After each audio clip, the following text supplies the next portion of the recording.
Hello everyone, very good morning. अच्छा, एक question था, एक बात भी थी जो मैंने आपके साथ शेयर नहीं की थी, तो हमने सोचा हम्म हम्म चलो शेयर कर। तो मेरा सिब्बी का एग्ज़ाम था, जैसे कि पता है आप सबको। पता नहीं उसमें तो मैं क्या करके आई, क्योंकि मैं बहुत ज़्यादा वाली ऐसे हो गई थी कि यार मैंने तो कुछ पढ़ा ही नहीं, कि लोग तो बड़ा पढ़ के आए होंगे इधर। और फिर मैंने क्वांट में गलत डीआई उठा ली, केसलेट उठा ली। केसलेट इनडायरेक्ट थी तो मतलब हो जाती, बट टाइम टेकिंग थी, रॉन्ग डिसीजन।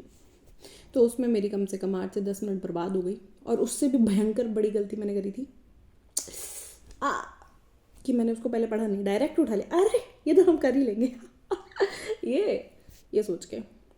और उसने मुझे कहा तुम करोगी मुझे चलो निकलो। फिर फाइनली मैंने उसको, जब मेरे पास 3-4 मिनट बचे तो छोड़ा, और 2-3 क्वेश्चन बनाए अर्थमेटिक के, जो आराम से उन 10 मिनट में भी मैं बहुत आराम से और बना सकती थी, क्योंकि वो भयंकर भारी क्वेश्चन नहीं थे अर्थमेटिक वाले, उन्होंने चल पिल दिया था। तो रॉन्ग डिसीजन। ठीक है चलो। और इंग्लिश तक आते आते मुझे हो गया था कि अरे यार ये क्या कर दिया मैंने, ये भी बर्बाद कर दिया, पढ़ाई नहीं करी, कैसे कैसे। तो I was literally panicking that moment. तो उससे आई थिंक मैंने थोड़ा तो उसको स्क्रू अप कर दिया।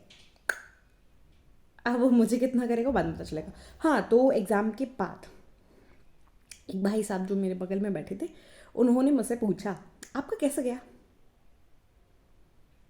आपने कितने क्वेश्चन किए। और हम कभी एक बार में जवाब देते किसी बात का। मैंने कहा आपने कितने किए। सपोज मैंने तुमको आंसर दे दिया, फिर तुमने मुझे नहीं दिया, तो वैलिड पॉइंट ना। इसलिए पहले मैंने उनसे पूछा कि आपने कितने किए। फिर उन्होंने बोला कि मैंने इतने किए। यार मेरे तो बिगड़ गया, ऐसे हो गया, वैसे रीजनिंग का पूछा था। फिर उन्होंने बोला यार मेरा तो बिगड़ गया और ख़राब हो गया, क्योंकि मैं ऐसे कंफ्यूज हो गया, इसमें बीच का पूछ लिया उन्होंने। अरे वो वी शेप वाला मेथड होता है, उससे बनाई थी मैंने ये। इनपुट आउटपुट की बात कर रहे हैं। तो मैंने कहा कोई बात नहीं, उसमें तो टाइम लगता ही है लिखने में। नहीं, मुझे 5 मिनट में उसका समझ तो आ गया था। मैंने कहा 5 मिनट इंक्लूडिंग लिखना ना, क्योंकि समझ वो इतना ईजी था। वो 1 से 1.5 मिनट में समझ आ गया था। और पर मेरी लिखने की स्पीड इतनी महान है, इतनी महान है कि क्या बताऊँ, मुझे उसको लिखने में ही 7 से 8 मिनट लग गए। और जो उन्होंने बीच वाला स्टेप लिखा था, वो मैंने भी फिर रुक के देख देख के लिखा था। मतलब मैंने पूरा काटा नहीं, जन जन जन जन की आवाज़ आई थी मुझे भी काटने की। उन्होंने बोला मैंने वो पूरा काटा, फिर वापस लिखा। मैंने कहा अच्छा। फिर बोला आपने वो वाली पजल करी क्या। मैंने कहा नहीं, वो मैंने स्किप कर दी थी सबसे पहले। एंड आई थॉट कम से कम कुछ तो ढंग का मैंने करा जीवन में। चलो नेवर माइंड। फिर उनने पूछा कि ये क्वेश्चन कैसे थे, वो कैसे थे। मैंने बता दिया उनको। हाँ ठीक है, ऑलमोस्ट 2-3 किए थे मैंने, स्टेटमेंट बेस वाले जो आते हैं ना, लॉजिकल रीजनिंग के क्वेश्चन, जिसमें स्टेटमेंट है और वो है, तो आपको बताना होता है कौन सा साथ में है नहीं है, स्ट्रॉन्ग कौन सा कर रहा है, वीक कौन सा कर रहा है, ये सब। तो मैंने उनको बोल दिया कि मैंने इतने किए थे, पर उसमें और भी थे, क्योंकि श्योरिटी से नहीं बता सकती, क्योंकि सब एक जगह नहीं थे, बिखरे हुए थे। एक दो आगे थे, then you had to skip, फिर आपको पीछे आना पड़ रहा था। ठीक है, उन्होंने मुझसे नेक्स्ट क्वेश्चन पूछा। ऐसा करके उन्होंने सारे सेक्शंस का पूछा। मैंने पिछली बार भी दिया था, आपने पिछली बार दिया था क्या। मैंने बोला नहीं, भरा था पर दिया नहीं था। दिस इज़ द फैक्ट, भरा था पर दिया नहीं था, क्योंकि 2 दिन बाद ज्वाइनिंग थी। मतलब आज है एग्ज़ाम, फिर कल छोड़ के परसों ज्वाइनिंग है, और सब यहीं आना था बार बार बार बार, तो थोड़ा सा दिक्कत हो रही थी, तो नहीं दिया था। उन्होंने मुझे पूछा आपका S B I P O था। उन्होंने मुझे पूछा आपका I B P S P O mains था। मैं कहा नहीं था। आपका S B I clerical mains था। हम्म, था या है, जो भी पूछा था। बट फिर उन्होंने पूछा आई बी पी एस क्लरिकल था, प्री क्लियर हुआ था। मैंने कहा फॉर्म ही नहीं भरा। को ओ और आर आर बी। मैंने कहा नहीं भरा। फिर उन्होंने मुझे पूछा अच्छा कितने टाइम से तैयारी कर रहे हो आप। मैं बोला 2 साल से। मैंने उनसे पूछा आप कितने साल से तैयार कर रहे हो। उनने बोला 2-3 साल ही, उनने बोला। अच्छा, फिर मैंने बोला आपकी एजुकेशन क्या है, क्योंकि उनने पहले मुझे पूछा, सारे क्वेश्चन उनने पूछे। फिर मुझे याद आया कि oh I should also ask the same question, क्योंकि अगर मैं अपना ज़्यादा दिमाग नहीं लगा सकती हूँ क्वेश्चन पूछने में, तो कम से कम जो वो मुझसे पूछ रहा है मैं उतना तो उससे पूछ ही सकती हूँ ना, राइट बनता है। उसने मुझसे पहले पूछा। तो उन्होंने मुझे पूछा आपकी ग्रेजुएशन किस में है।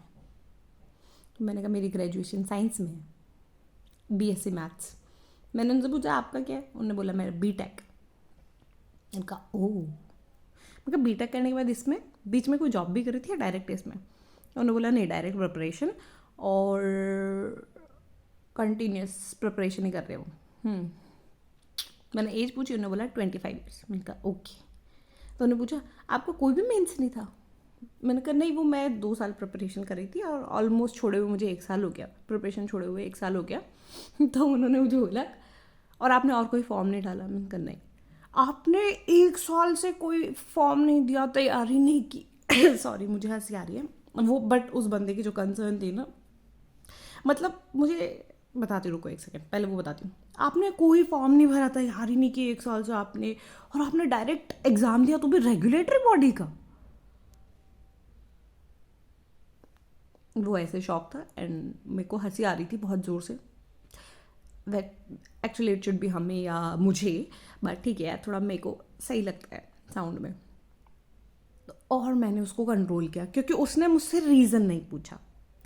तो रीज़न मैंने भी उसे नहीं बताया कि मैंने सारे फॉर्म्स क्यों नहीं भरे, या 1 साल से प्रिपरेशन क्यों नहीं करी, 1 साल प्रिपरेशन क्यों छोड़ी। उन्होंने मुझे नहीं पूछा, तो मैंने उनको नहीं बताया कि हमारा SBIP हो गया था। फिर हो गए हम लेज़ी बम कि अब कौन करेगा बेटर की तैयारी। फिर हमको याद आया यार, I should go for the better things.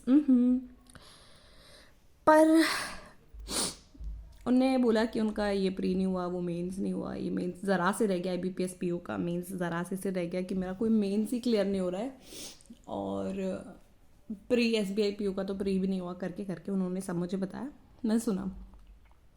मैंने सोचा कि वो मुझसे पूछेंगे, उसके बाद मैंने उनको बोला कि 1 साल से मैंने कोई एग्ज़ाम नहीं दिया, ठीक है, तो प्रिपरेशन मेरी नहीं हो पाई है इसलिए। पर उन्होंने मुझसे नहीं पूछा, तो मैंने उनको नहीं बताया। एंड ही इज़ लाइक कोई बात नहीं, तो पहला ही था, और भी एग्ज़ाम लाइन में और आएंगे, उस पर कर लेना, ऐसे वैसे। अच्छा, पर अब मुझे बताना क्या मैंने सही किया या नहीं किया, क्योंकि अगर मैं वहाँ पे उनको बोलती कि अरे मैं तो SBI PO हूँ, तो वो बंदे में मैं नहीं चाहती थी कि वो एक क्रिएट हो जाए जोन की यार भाई इनको तो PO भी दे रहे हैं, उनका तो ऑलरेडी सिलेक्शन है, तो वो तो ऑलरेडी स्मार्ट है। भाई ऐसा नहीं होता है पहली बार, ठीक है। तभी आप बहुत प्रैक्टिस में होते हो तो वो एकदम अलग पॉइंट होता है, और अब आप प्रैक्टिस में नहीं हो तो वो एक अलग पॉइंट है, 1 साल बाद ज़िंदगी सबकी ऐसे आगे नहीं जाती है। जब आप प्रैक्टिस नहीं करते हो तो क्वांट और रीजनिंग वो नीचे भी आ जाती है, बट वो उनको लगता है और फिर वो डिमोटिवेट होते हैं। इस वजह से मैं नहीं चाहती थी, तो इसलिए मैंने उनको नहीं बोला, और I gave them the choice that he could ask but he didn't ask, so I didn't reveal. Okay. और दूसरा अच्छा पॉइंट क्या लगेगा आपको, कि ये शायद मेरे हिसाब से हमारे इंडिया में ही मिलता है, कि जहाँ दुनिया आपकी इतनी सोचती है, मतलब एक रैंडम पर्सन भी है वो भी सोचेगा अरे यार, मतलब थोड़ा वो डिसअपॉइंटिंग भी है आपको थोड़ा सा, कि अरे यार तुम डायरेक्ट यही देने आ गई, ये तो बहुत हार्ड होता है टाइप। ये थोड़ा डिसअपॉइंटिंग भी है कि आप सामने वाले का मोरल डाउन कर रहे हो, but on the other side अगर आप इसको देखोगे, on the other hand, then it is somehow caring also. आप दूसरे को सजेस्ट करिए कि अच्छा ये तो बहुत टिपिकल है, और तुम इससे बेटर और एग्जाम भी दो, सो दैट तुम सिंक में आ जाओ, राइट। तो ये दोनों में से कुछ भी हो सकता है, यू कांट जज, ये आपके ऊपर होता है आप क्या लेते हैं, क्योंकि हर बात के कई मतलब निकलते हैं। It is not every time or ever that whatever is said is the only meaning of that statement or line or anything. तभी तो ह्यूमन ब्रेन उसमें से लूप एंड होल निकाल लेते हैं, और वहाँ पे वो लोग उन चीज़ों को फिल कर देते हैं, चाहे हमारा कॉन्स्टिट्यूशन है जो भी हो, उस बारे में मैं नहीं जाऊँगी, बट ये मुझे बताना था। तो मुझे मैंने जिनको बताया 2-4 लोगों ने बोला अरे तुम्हें उसको बताना चाहिए था, उसने सोचा होगा तुम कितनी डम्ब हो, तुम्हारे 2 साल से कोई एग्ज़ाम नहीं हुआ, और 1 साल के गैप पे तुम डायरेक्ट सिट भी देने चली गई। तो तुमको उसको बताना चाहिए था ना कि भाई तुम कोई डम बम नहीं हो। एंड देन समहाउ वो ठीक है, क्योंकि अब वो मुझे बहुत, मैंने उसका मोरल बचाने के लिए किया, बट अभी वो क्या सोच रहे हैं कि यार ये लड़की को तो नहीं आता है इतना कुछ खास भयंकर, है ना। एंड ये तो सही है, रील्स में आता है जो लड़कियाँ तो यार बहुत हल्के लिए लेती है, और कुछ भी होता है तो छोड़ देती है preparation. That could be one perspective, but वो उसका पर्सपेक्टिव है जो उसने लिया। मैंने उसके लिए अच्छा किया है, मैं नहीं चाहती थी कि वो बंदा बेचारा डिमोटिवेट हो जाए, या फर्दर कोई अगर रेगुलेटरी बॉडी का एग्जाम आता है तो उसको भरने से पहले उसके दिमाग में ये थॉट आए यार ये तो सेलेक्टेड कैंडिडेट्स देने आते हैं, वो तो हमसे ऑलरेडी बेटर है। मैं ये थॉट नहीं चाहती थी, कहीं किसी ने बताया भी होगा, क्योंकि I was not the only person. और भी बहुत पीओस थे या जो भी यार, आप अगर इस लेवल पे और आपको इससे बेटर लेवल दिख रहा है, so you will definitely give it a try and you should, that's your right, you should give it a try, क्योंकि आपको नहीं पता है ना कि what is waiting for you and how you are improving gradually, तो you should definitely give it a try. मैं ये नहीं कह रही हूँ कि आपको सारे भर देने चाहिए, आपको दिक्कत आ रही है तो भी, no no, if it is not your forte and you really see there is huge difference कि भाई आज तक आपने बैंकिंग का पढ़ा है, ऑल ऑफ सडन आपने बिना प्रिपरेशन के एसएससी भर दिया और आपने सोचा प्री निकल गया तो मेंस भी निकल जाएगा, तो वो नहीं होता है। मेंस के लिए पढ़ना पड़ेगा, दुनिया बहुत बढ़ रही है, ठीक है। इस तरह से मतलब अगर आपका फॉर्टे है, आप थोड़ा थोड़ा उसमें कंसिस्टेंटली लगे रहेंगे तो that is a different thing. पर आप मुझे ये डेफिनेटली बताना, मैंने क्या वो सही था या मुझे उसको रिवील करना चाहिए था। सी भाई, यो bro, it is like yo bro, I'm SBI PO. That's why I hadn't given any examination during last 1 year. क्या यार, क्या रखा है इसमें? तुम्हारी नौकरी है, तुम्हें करनी है, करो ना। आई फील लाइक तुम्हारी नौकरी है, तुमको मिल गई, तुम करो ना। तुमको ढिंढोरा क्यों पीटना है? अगला बंदा प्रिपरेशन कर रहा है तो उसको करने तो कायदे से। Why you want to give the demotivation to somebody when you can't motivate? So better, उसने बोला, मैंने सुना और उसको भी उस चीज़ में ऐसा लगा, अरे ठीक है, उसको ये भी लगाऊंगा यार मेरे से दुनिया बहुत नीचे बहुत है, ऐसे नहीं है, प्रिपरेशन कर रहे हैं सब। तो मुझे वो ख़राब लगता है कि आप जा के वो गाओ कि भैया मेरी SBI PO लग गई है, और दूसरा उसके बाद सोचे अरे यार इसकी तो लग गई, फिर भी ये कर रहे हैं और हमारी तो लगी नहीं, हमारा कैसे होगा, ब्ला ब्ला ब्ला ब्ला। अरे भाई मत सोचो, तुम तो अपनी तैयारी करो। तुमने अगर RBI ग्रेड भी सोच लिया है तो वो भी हो जाएगा, मतलब नहीं कितना ही PO दे रहे हो, because you give it your best. और आपने जिस चीज़ को बेस्ट दे दिया है वो नहीं होने वाली ख़राब, लिख के ले लो।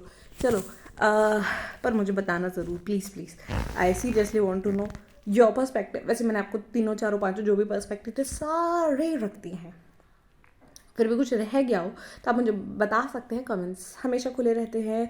और आपका दिन बहुत अच्छा जाए। जय हिंद, जय भारत।